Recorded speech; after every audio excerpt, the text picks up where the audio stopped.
আসসালামু আলাইকুম ওরহমতুল্লাহি ওবরাকাতুহু। বন্ধুরা, সবাই কেমন আছেন? আশা করি আল্লাহ তাআলার অশেষ মেহেরবানিতে সকলেই ভালো আছেন। যদি কাউকে বান মারা হয়, আপনি যদি বুঝতে পারেন অমুক ব্যক্তিকে বান মারা হয়েছে, তাহলে এর চিকিৎসা কী, কীভাবে তাকে সুস্থ করা যাবে? তো আপনারা যদি এই পদ্ধতিটা অবলম্বন করেন তাহলে অবশ্যই সুস্থ হয়ে যাবে রোগী। তো প্রথমে একটা গ্লাসের মধ্যে পানি নিতে হবে। পানি নেওয়ার পর দরুদ শরীফ 7 বার পাঠ করতে হবে। পাঠ করার পর সূরা যুখরুফের ৭৯ নম্বর আয়াত, আম আবরমু আমরং ফা ইন্না মুবরিমুন, এই আয়াতটা একবার পাঠ করে একবার পানির মধ্যে দম করতে হবে। আবার পাঠ করতে হবে, এভাবে 7 বার পাঠ করে 7 বারেই পানিতে দম করতে হবে।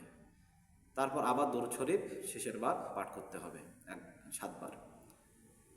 যখন পাঠ করা হবে ওই পানিটা রোগীকে খাওয়াইতে হবে। যদি তার বানের সমস্যা থাকে, যদি কেউ তাকে বান মেরে থাকে, দেখবেন সে অসুস্থতা অনুভব করবে, হয়তো সে বমি করবে অল্প কিছুক্ষণের মধ্যেই।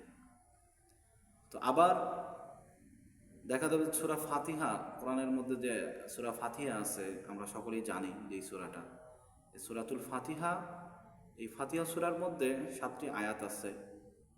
তো একটা হাতের মধ্যে চাকু নিতে হবে, ছুরি, ধারালো চাকু। নেওয়ার পর আপনাকে সূরাতুল ফাতিহার 1 নম্বর আয়াত পাঠ করতে হবে, আর একটা এইভাবে দাগ দিতে হবে। সূরাতুল ফাতিহার প্রথম একটা আয়াত যখন পড়বেন, আলহামদুলিল্লাহি রাব্বিল আলামিন পড়ার পর একটা দাগ দিতে হবে।